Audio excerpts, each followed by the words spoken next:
This is TWiT. One of my favorite things that exists on the internet that I kind of still don't totally understand how it exists is the Internet Archive's awesome catalog of abandonware. Abandonware.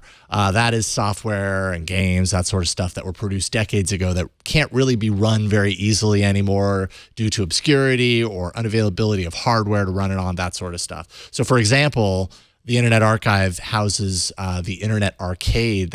Has over 1,700 playable arcade games, the original ROMs from the 1970s through the 90s, and it's all done inside of the web browser. So you can play it on... So you can play it inside the web browser. I didn't know about this. This is why I brought it up, because it's really God. neat that you could do this. It's not perfect, but it works a lot of the times. It's kind of magical. There are a number of other systems and formats that are offered as well, and I'm not going to list them all, but I was a big Commodore 64 user when I was a kid, so they have 38,000 games there. No, you got to list them all. 38,000, go. Okay, starting with 1, Gianna Sisters. Number 2, Whizball. No, okay, I'm not going to do that. I was like, wow. 12,000 ZX Spectrum titles. Oh, yeah, and the ZX Spectrum. I know, that's a cool system. No? No, I don't know You what have that is. no idea. Let me just look That's that right. up We're quick. different generations. ZX Spectrum. Yes, you look that up. The story is that they've just added 2,500 new MS-DOS titles from the 80s and 90s. Is that Minesweeper or is that later?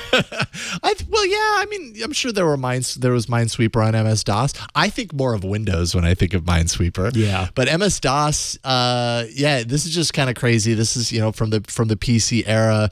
Windows was running on top of MS-DOS. If I remember correctly, it's been a long time since I had a PC. Ooh, in my Yogi home. Bear. But it's just kind of cool that they can do this. And I just really appreciate that they continue to do this. And again, I'm just amazed that they can, because it really just feels like here's cheating. thousands upon thousands of games. Like, play them now, and it launches the emulator in the browser. I'm here in your operating system. Good. You've got your Sound Blaster sound card installed, so that's good. We're looking at Commander Keen 7 right now. Oh. But it's just really neat. So wait, it looked like this and it was run on DOS? Yes. Yeah. So many colors. Oh yeah. I mean, the DOS games actually were really good later on. As things developed further and further, things look great. Do I even have an F1 key on this thing? There you go. John, our producer and technical director, is playing Commander Keen in the browser. No big deal. My whole, I've got a whole weekend ahead. Yeah. I'm not going to see anybody. I'm going to play these games. You're going to play these games, and you're going to be you're going to spend maybe 2 minutes per game. You're all right, the next one. Yeah, now it's That's time how to it go to usually works with this stuff. 1,724. But so DOS is officially 40 years old. This library contains software from the beginning on up, and all those titles are included thanks to a project called ExoDOS. That collects, and then they spend time reconfiguring the software to make it run properly now, because a lot of these this DOS software was device specific. It required certain hardware. You might run it on a machine today and it would go really, really fast because our machines are just so fast, and it didn't have any kind of controls on the speed or anything like that. And hey, boo-boo. Hey, boo-boo. We're gonna Yogi play Bear this game on the visits DOS the national emulator. parks. A classic. Let's just be honest. This is a classic. Some of the challenges include the long time needed in loading CD-ROM titles. At one time, a CD-ROM, of course, would have around 700 megs, and that would be no big deal if you're putting the CD in your drive and loading from that. Well, they're emulated here, so in order to load this into your browser, it has to load 700 megs of data into your memory, and that might take a while. So. Yeah. Understand that, and then you're deleting it the second you close the browser window. But it's just really neat that you can do this. And I really appreciate the work that they do to preserve all this stuff, because otherwise it would be gone forever. Yeah, so this is volunteers? Who's the guy that runs archive.org? I know he's been on Triangulation.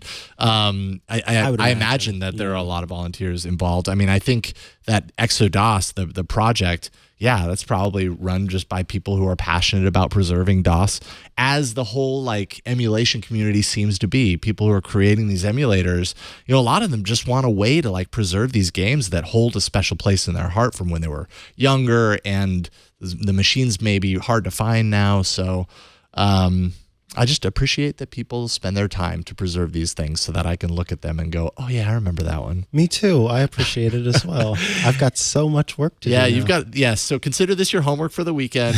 Play all 2500 MS-DOS titles. Scunny Cart? What is Scunny Cart? Be careful, because some things in there Rayman might be R-rated. Yeah, the first one, like the most viewed one. Oh my God, Oddworld. Oddworld. Oh, nice. Where in the world is Carmen San Diego? There you go. Oh, this is going to be great. Yeah. So really cool. And there are a lot of other systems, like I said, that I haven't mentioned. So, and that's all for Tech News Weekly. We will see you. Oh, wait. No, we're going to play. No, there is more, but super neat.